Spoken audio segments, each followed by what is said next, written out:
Alhamdulillahi Rabbil Alamin. Wassalatu wassalamu ala ashrafil mursalin Nabiyyina wa maulana Muhammadin wa ala alihi wa ashabihi ajma'in. Amma ba'd.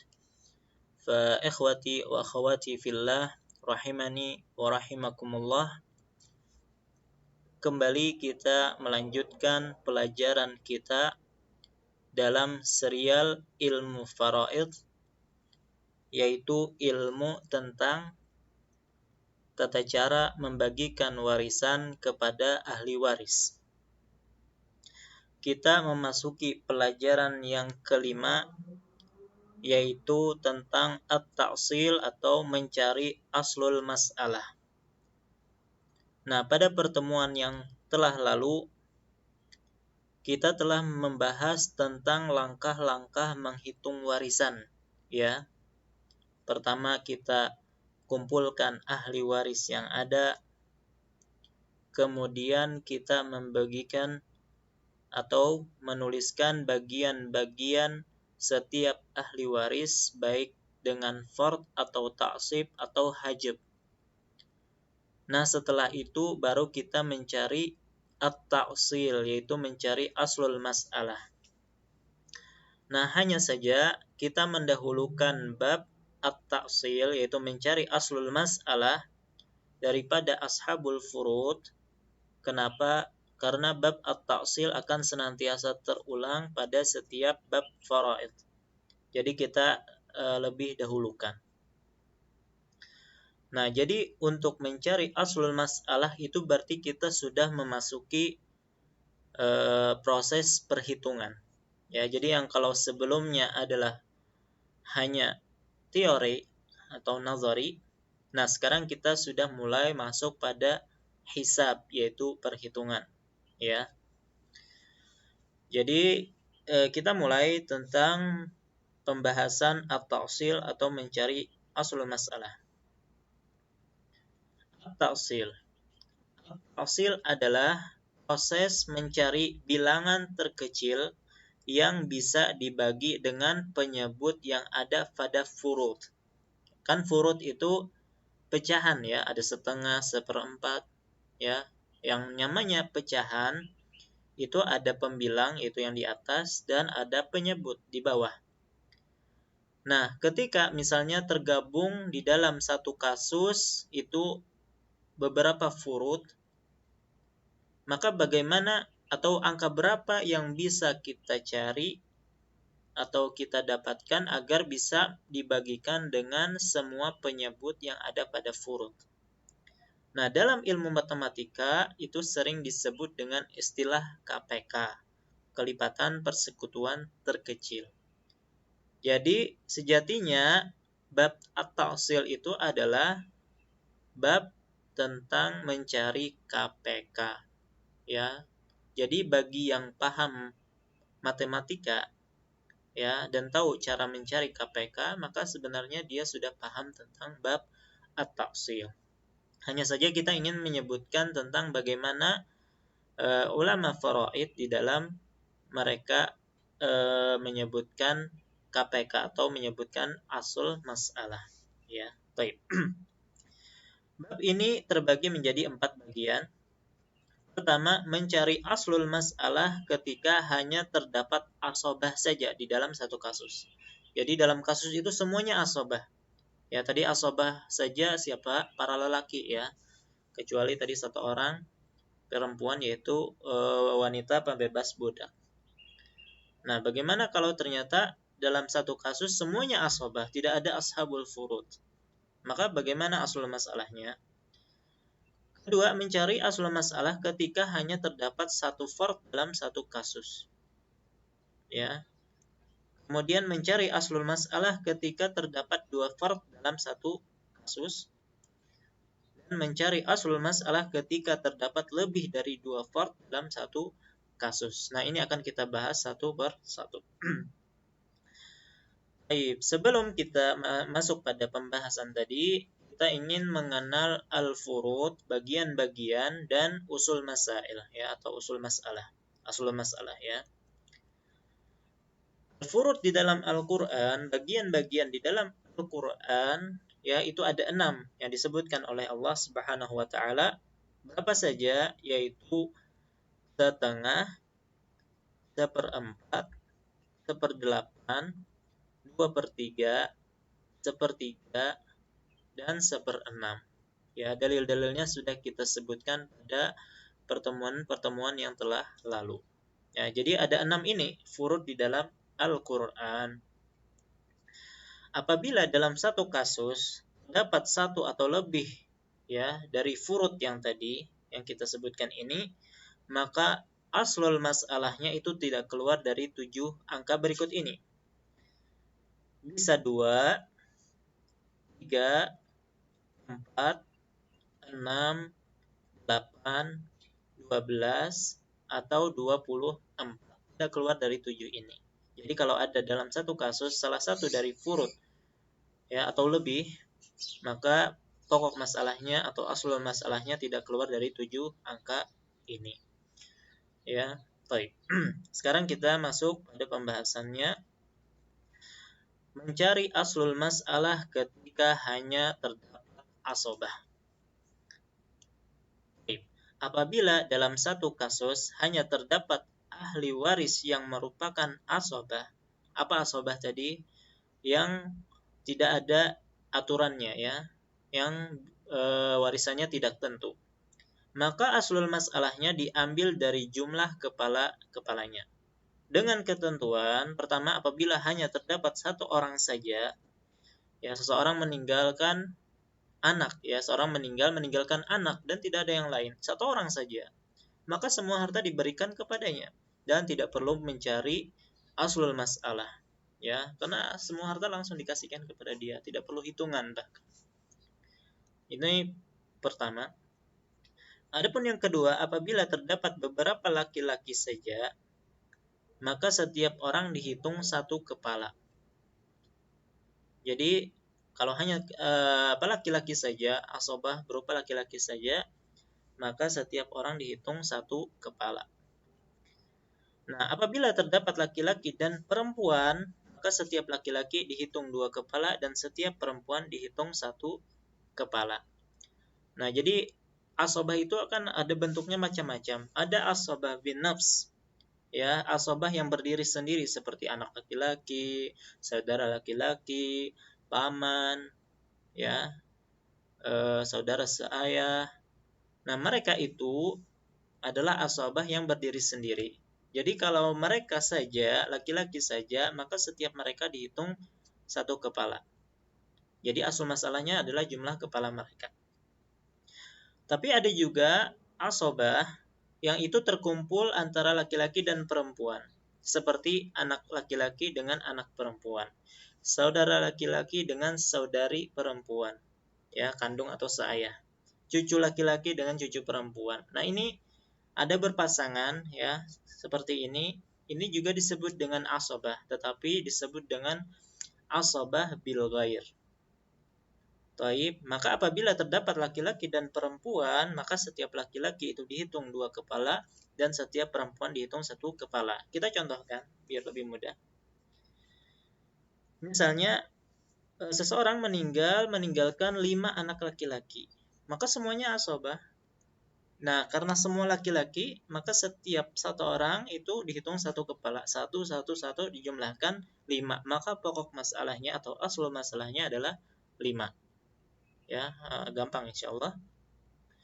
Begitu juga seseorang meninggalkan 3 saudara kandung, maka setiap satu kepala itu 1, pokok masalahnya adalah 3. Jadi harta dibagi 3 dibagi rata. Baik.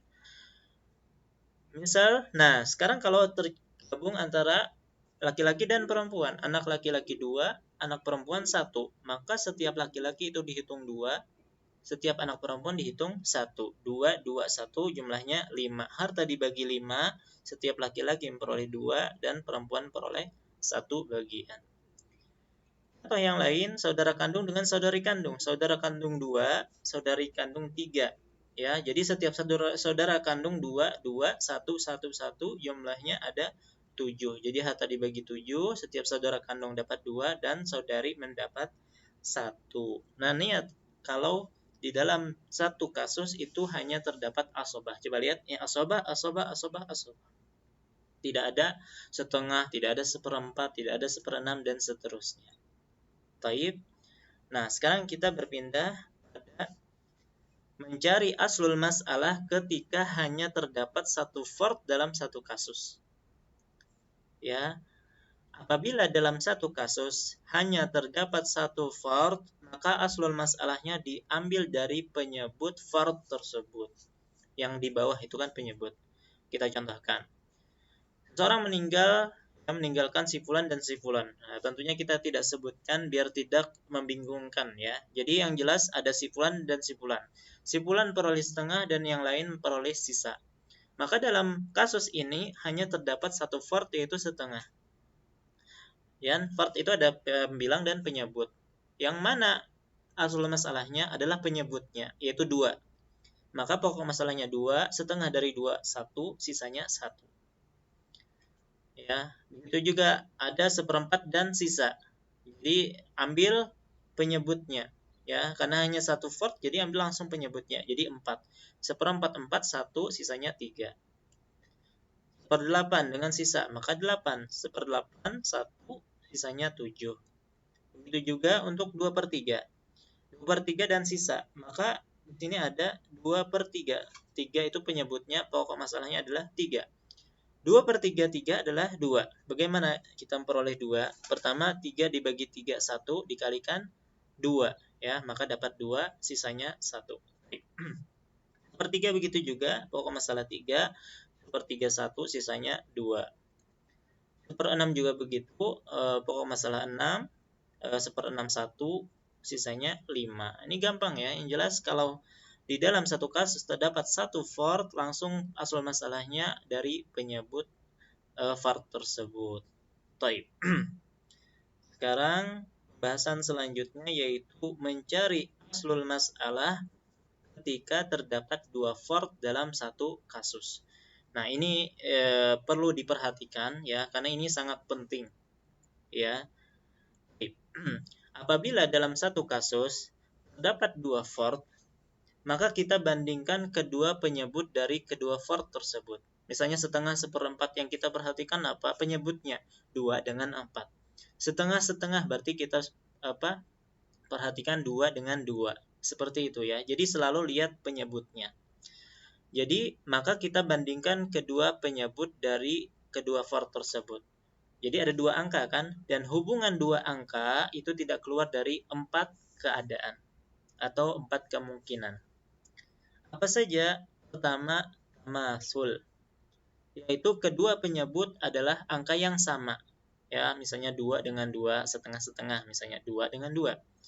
Atau 2/3 dengan 1/3, berarti 3 dengan 3. 1/6 dengan 1/6, 6 dengan 6. Nah, ini disebut dengan tamasul. Kenapa? Angkanya sama. Ya. Atau bisa juga tadakhul, yaitu penyebut yang lebih besar bisa dibagi dengan penyebut yang lebih kecil. Misalnya ada setengah dengan 1/4, berarti 2 dengan 4. Di sini kan ada yang besar dengan ada yang kecil. Kalau ternyata angka yang besar bisa dibagi dengan angka yang kecil, maka ini disebut dengan tadakhul. Seolah-olah bilangan yang kecil ini bisa masuk ke bilangan yang besar. Ya, contohnya di sini 2 dengan 4, 4 bisa dibagi dengan 2. 3 dengan 6, misalnya 1/3 dengan 1/6. Berarti ada 6 dengan 3. 6 bisa dibagi dengan 3. Ini berarti tadakhul. 2 dengan 8. 8 bisa dibagi dengan 2. Berarti ini adalah tadakhul. Ya, baik. Yang ketiga, tawafuk, yaitu kedua penyebut bisa dibagi dengan angka yang sama. Contohnya 4 dengan 6. Kita lihat angka 4 dengan 6 ini tidak sama, kan? Kemudian, apakah angka besar bisa dibagi dengan angka yang kecil? 6 tidak bisa dibagi dengan 4. Jadi bukan tadakhul, jadi bukan tamasul dan juga bukan tadakhul. Nah, tetapi kalau kita bagi kedua angka ini dengan angka yang lain, ya contohnya bisa dibagi 2.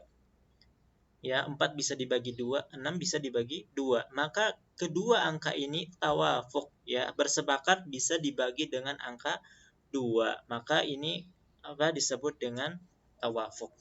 Tawafuk dengan angka 2. Paham? Contoh yang lain, 6 dengan 8, 1/6 dengan 1/8. Nah, ini bukan tamasul, bukan juga tadakhul. Kenapa? Karena 8 tidak bisa dibagi dengan 6. Tetapi keduanya bisa dibagi dengan angka yang sama, yaitu 2.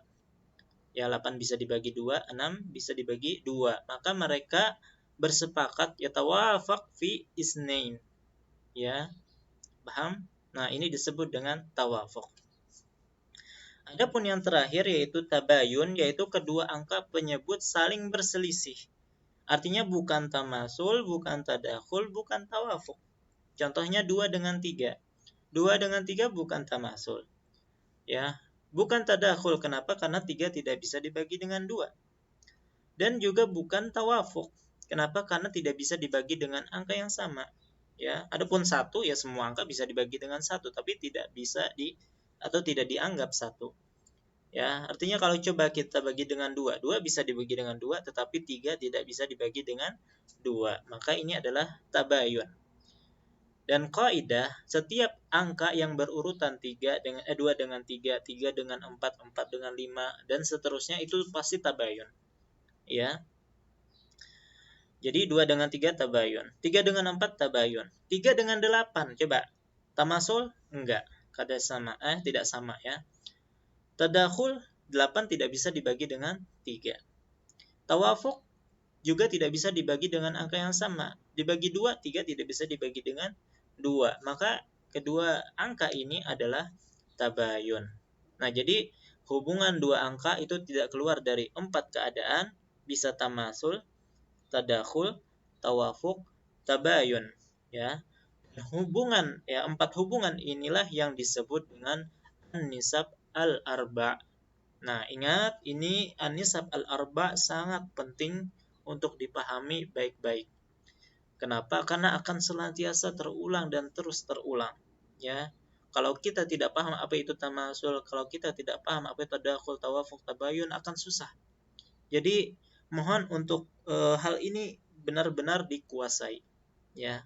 Pahami betul-betul apa itu tamasul, tadakhul, tawafuk, dan tabayun. Baik. Nah, setelah kita tahu pembahasan nisab arba, baru kita paham bagaimana mencari aslul masalah ketika terdapat dua fard dalam satu kasus. Kita mulai dari tamasul. Apabila penyebut kedua fard itu tamasul, maka aslul masalah diambil dari salah satu penyebut. Contohnya, seseorang meninggal an fulan dan fulan, dan keduanya itu memperoleh setengah dengan setengah. Maka kita lihat dua penyebutnya, yaitu 2 dengan 2. 2 dengan 2 itu adalah tamasul. Maka kaidahnya ambil salah satu dari penyebut. Maka 2. Ya, setengah 2, 1, setengah 2, 1. Baik, contoh yang lain. Misalnya ada 1/3 dengan 2/3. Mana penyebutnya? 3 dengan 3. Ini tamasul, maka ambil salah satunya. Pokok masalahnya 3, 1/3 1, 2/3 2. Contoh lain. Ada 1/6, 1/6 sisa. Ya, mana fardnya? Yaitu 1/6 dengan 1/6. Maka kita lihat penyebutnya 6 dengan 6 tamasul, maka ambil salah satunya 6, 1/6 1, 1/6 1, dan sisanya adalah 4. Ya, gampang ya kalau tamasul. Baik, sekarang tadakhul. Tadakhul tadi angka yang besar bisa dibagi dengan angka yang kecil.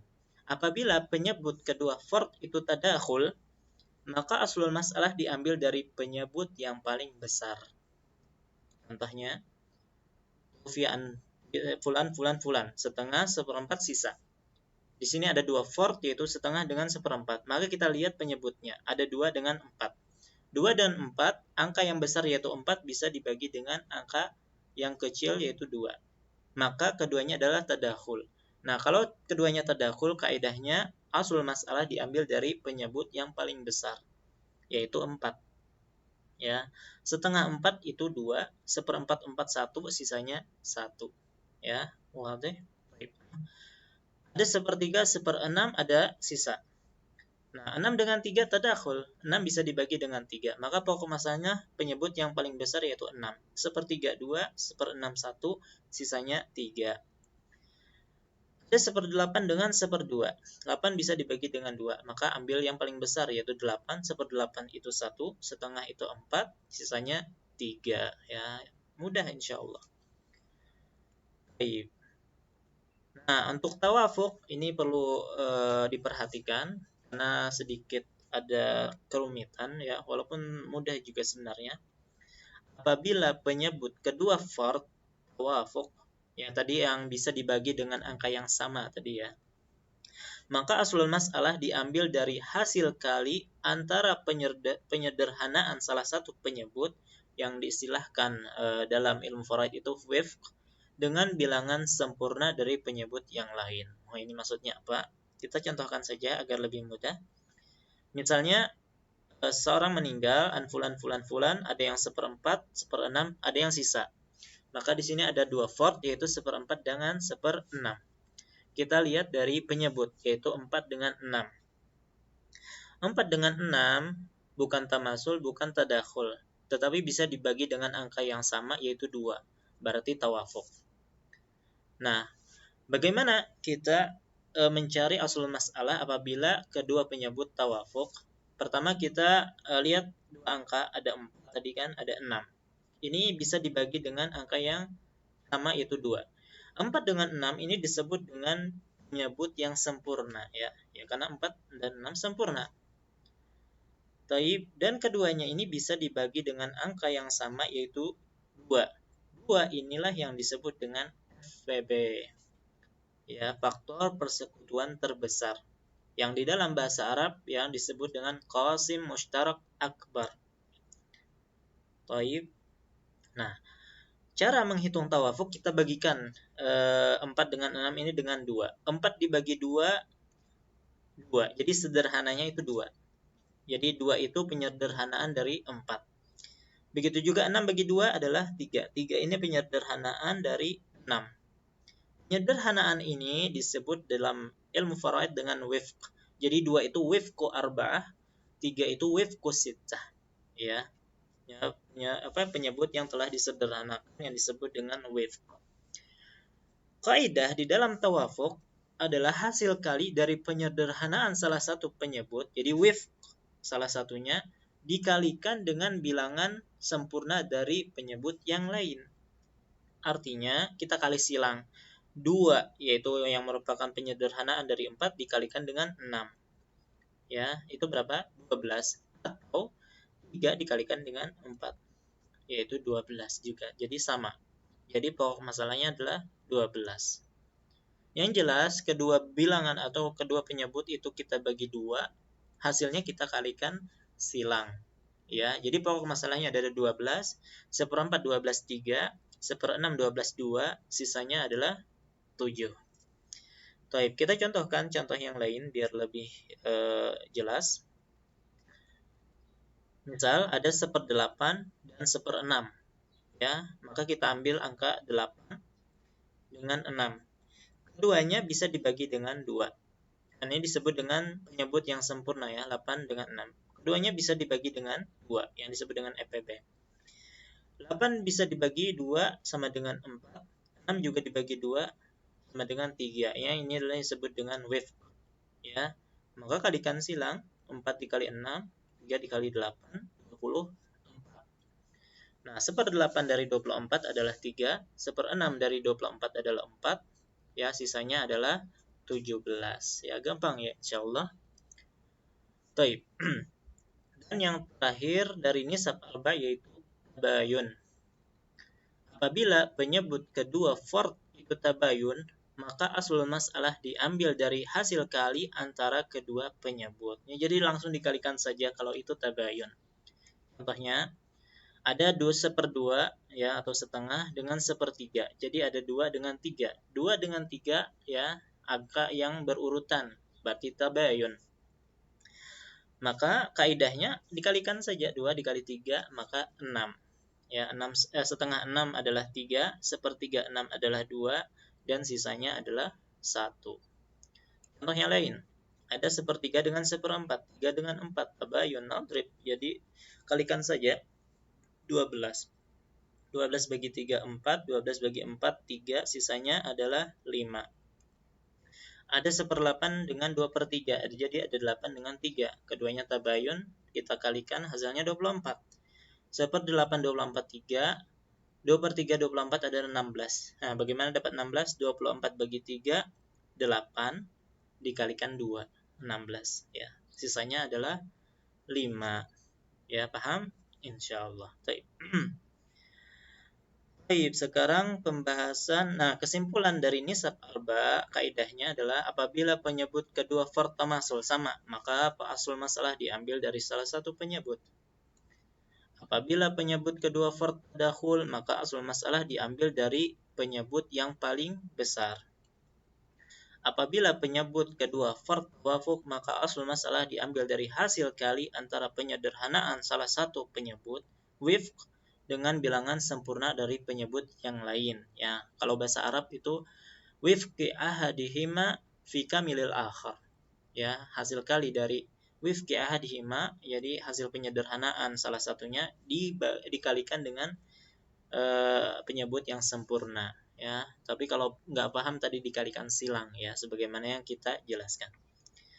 Dan yang keempat, apabila penyebut kedua fard tabayun, maka asal masalah diambil dari hasil kali antara kedua penyebut.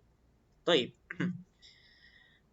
Pembahasan terakhir yaitu mencari aslul masalah ketika terdapat lebih dari 2 fard dalam satu kasus. Apabila dalam satu kasus terdapat lebih dari 2 fard, maka kita bandingkan dua penyebut terlebih dahulu dengan nisab arba. Kemudian hasilnya dibandingkan dengan penyebut yang ketiga dengan nisab arba pula. Dan seterusnya seperti itu, ya. Coba kita contohkan. Jadi dalam masalah ada setengah, 1/6 dengan 1/6. Jadi ada 3 fard di sini. Ya, maka kita lihat penyebut yang ada. Di situ ada 2, ada 6 dengan 6. Maka kita bandingkan antara dua angka terlebih dahulu, yaitu 2 dengan 6 dengan nisab arba tadi. 2 dengan 6, hubungan antara keduanya adalah tadakhul. Ya, kenapa? Karena angka besar bisa dibagi dengan angka yang kecil. Maka kaidah dari tadakhul tadi adalah kita mengambil tadakhul, ya. Kita ambil angka yang paling besar, maka kita coret angka yang kecil. Maka sisa 6. Kemudian 6 ini kita bandingkan dengan angka yang ketiga, yaitu 6. 6 dengan 6, hubungan keduanya adalah tamasul. Dan kaidah dalam tamasul kita mengambil salah satunya, maka kita coret salah satunya, maka pokok masalahnya atau asul masalahnya adalah 6. Setengah 63, 1/6 61, 1/6 ya, dan sisanya juga 1. Baik, kita contohkan yang lain. Misalnya ada setengah, 1/4 dan 1/6. Berarti ada 2, ada 4 dengan 6. Kita lihat 2 dengan 4 dulu, ya. Sebenarnya ini bebas, ya, mau dilihat dari belakang dulu, 6 dengan 4 dulu, atau bahkan 2 dengan 6 dulu, terserah. Yang jelas lihat 2 dulu, 2 dengan 4. 2 dengan 4 bainahuma apa? Keduanya hubungannya adalah tadakhul. Kenapa? Karena 4 bisa dibagi dengan 2. Maka kalau tadakhul, kaidahnya adalah ambil yang besar, yaitu 4. Kita coret 2. Maka sisa 4 dengan 6. 4 dengan 6 apa hubungannya? Ini bukan tamasul, bukan tadakhul. 6 nggak bisa dibagi 4, tetapi bisa dibagi dengan angka yang sama, yaitu 2, yaitu berarti tawafuk, ya. Maka keduanya dikalikan dengan dibagikan, 4 bagi 2 2, 6 bagi 2 3, baru kali silang, ya, sebagaimana kaidah tawafuk.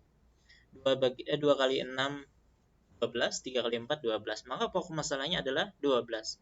Setengah 12 6, 1/4 12 3, 1/6 12 2, sisanya adalah 1. Contoh terakhir yaitu ada 1/8, 2/3 dan 1/6. Jadi ada 8, ada 3, ada 6. Kita lihat antara 8 dengan 3. 8 dengan 3 ini tabayun. Ya, kenapa? Karena bukan tamasul, bukan tadakhul, bukan juga tawafuq. Kaidah dalam tabayun kita kalikan, ya, 8 dikali 3 sama dengan 24. Nah, kemudian kita lihat antara 24 dengan 6. 24 bisa dibagi dengan 6, berarti keduanya adalah tadakhul. Dan kaidah dalam tadakhul adalah ambil yang paling besar, berarti kita coret 6. Berarti pokok masalahnya adalah 24.